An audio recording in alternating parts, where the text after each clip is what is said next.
દીકરી અને ભાલની દીકરી આપ સૌને અહીંયા આજે સભામાં પધાર્યા છો અને આપણી અસ્મિતાનો સવાલ છે અને એમાં આપ મોટી સંખ્યામાં દૂર સુદૂર રાજસ્થાનથી બીજા રાજ્યોથી પણ જે કોઈ ભાઈઓ પધાર્યા છે એમનું અહીં સ્વાગત કરું છું। અને અહીંયા સ્વાગત ન હોય, આ સ્વયંભૂ છે।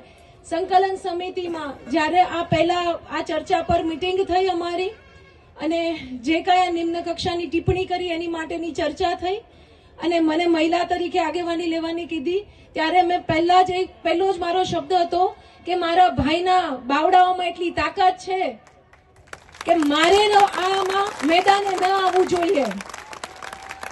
પણ આપણી અસ્મિતાનો સવાલ છે। હું એવું વિચારું કે આપણા વડવાઓ, આપણા બાપ દાદાઓ પાળિયા થઈ ગયા આપણી માટે અને આપણને એક ઉજળો ઇતિહાસ આપી ગયા છે। તો આજે લોકશાહીમાં કોઈ એક નેતા સત્તા પર બેસવા માટે આપણી જ મા દીકરીઓ ઉપર ટિપ્પણી કરી જાય ત્યારે તમારી ને મારી બધાયની, કેમ કે એ સમયે તો આપણી માતાઓ પણ પાળિયા થયા હતા, તો આજે આપણી બહેનો દીકરીઓની પણ ફરજ છે કે એ ઉજળા ઇતિહાસનું રક્ષણ કરવું અને એની માટે અડીખમ થઈને લડવું। પહેલા જ્યારે મૂંગીઓ વાગતો દળ આવતું આપણે ક્યારેય જોતા નહીં કે સામે કેટલા છે અને ઉપડી પડતા। તો અત્યારે આપણને ખબર છે લોકશાહી છે, આપણે જે લડત આપશું એનું પરિણામ શું આવશે મને ખબર નથી, તમને ખબર નથી, પણ હા એક જુસ્સો છે કે આજ પછી આ લોકશાહીમાં કોઈ પણ નેતા સત્તામાં આવવા માટે, બહેનો દીકરીઓ માટે અથવા કોઈ પણ પ્રકારની નિમ્ન કક્ષાની ટિપ્પણી જ્યારે કરશે ને ત્યારે એને 2 વાર આ ક્ષત્રિય આંદોલન યાદ આવશે। અને આપણે જે અસ્મિતા સભર આપણા જ્યારે લોકશાહી આપી ત્યારે આપણા રજવાડા આપ્યા ત્યારે આપણો ઉજળો ઇતિહાસ આપ્યો હતો, તો આ દરેક નેતા હવે યાદ આવશે કે કરશે કે આ ક્ષત્રિયોનો ઉજળો ઇતિહાસ હતો।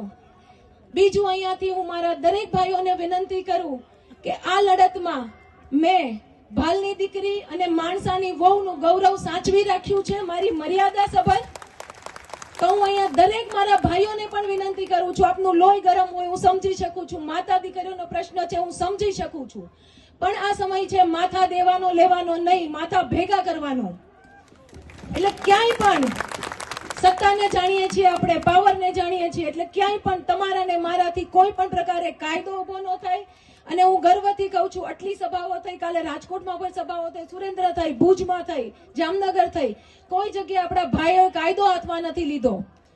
પોલીસ ગન સાથે એટલે વોટર ગન સાથે ત્યાં તૈયાર રહી છે એ માનસિકતા સાથે કે રાજપૂત સમાજનું બ્લડ ગરમ છે, પણ આ મર્યાદા આપણે જાળવી છે, આ લડાઈ આપણી લાંબી છે, એ મારે તમારે સમજવાનું છે।